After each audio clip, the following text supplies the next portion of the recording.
Morning po sa ating lahat guys. Nakakasilaw yung araw. Siyempre araw eh. May buwan. Ulaga. Hinaman kayo. Sabi ng iba, Biyernes Santo. Bida po pa. Ayun po guys, kami ay mapuntang parang mag-asawa. Pag nahul ka sa hagdang kalukuhan mo, tumalong ka Ngayon eh. po guys ay Holy Week.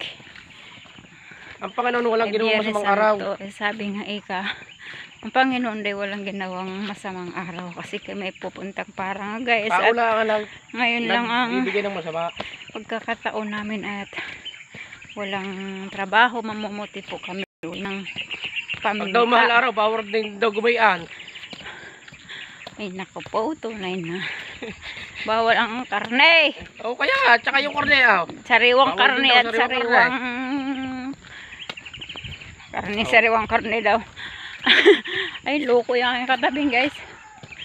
And ay may gusto. yuying. Aw!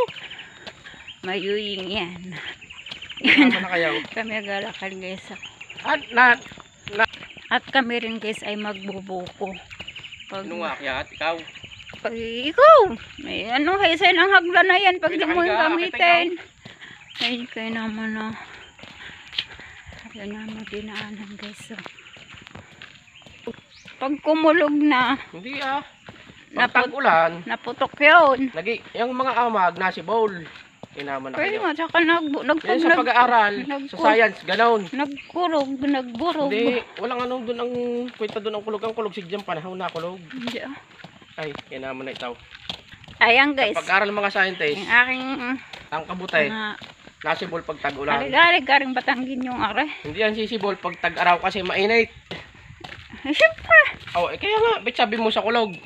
naputok yun sa kulog. Iba ang kulog sigyang panahon. Ayan po guys, at firing rings po ng Adja Lipa City. Firing po yan guys din sa loob. Ang dala ko diyan Diyan na tangkay. punta si BBM. Sir, diyan ko naputok ang dala ko yung tangkay. Para tama agad. Hindi. Diyan napunta si BBM tsaka si Bato de la Rosa. Diyan nagpa-firing guys. Ano na Ako araw? din ng mga iyaw. Parang wala namang bunga yung paminta. Baka naputi na. Ayan po guys yung langka. Sana maabutan namin yan. Hindi kasi sa pag-ano, dahil minsan dito sa parang hindi namin basta naabutan yung aming mga tanim kagaya nung turdan at saba. Kaya hindi namin basta naabutan at maraming nakikitikim din. Parang magulang na yun tay, saging na yun, turdan. Ayun oh. Nabalutang bagin. Marang basta pagulangin din ang ano, laki. Kuhain na natin. Oo nga, magulang na kuhain natin. Hinuga, parang may ano na. Hindi napansin kasi nabalot ng bagin.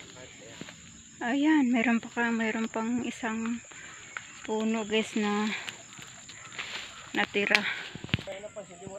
Hindi napansin na gawa ng meron pa tinira naman kami guys ng isa, hindi siguro ganong napansin na gawa ng nabalot siya ng ano, nabalot ng baging yung pinakabuwig niya, yung ibang puno ng paminta guys. Ano may isip?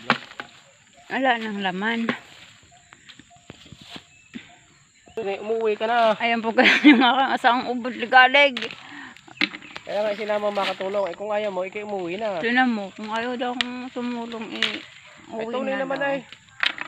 Maligalig. Ayan, maligalig ang patagin yung yan. Ay, maligalig dun eh. Ubod ng ligalig.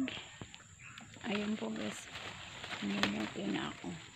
Kalimutan ko yung lista ng aking cellphone. Kaya harap. Ito po yung, ayan guys, yung paminta. Lagyan mo na kasi sa ubo ni para buo. Namumuti naman.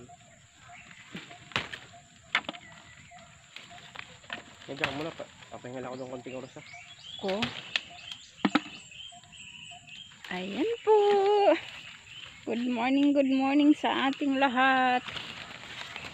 Nasa bukid na uli si Batanggina Bisayang Vlogger. Namumuti kami ng paminta. sa mga hindi pa po guys nakakakita ng puno ng paminta at bunga ng paminta na sariwa pa, ganitong itsura niya habang siya sariwa pa. Tapos kailangan siyang meron siyang poste garnet kasi then nagapang yung paminta. Habang natagal ang panahon, nataas din yung poste, nataas din yung paminta. Ayun po guys, ako magpapaalam na po sa inyo. Maraming salamat po sa inyong walang sawang at panonood po ng aking mga na-upload na video. Ito po yung aking naputi sa isang puno na paminta guys. Ayan. Bye bye po sa inyong lahat. God bless po.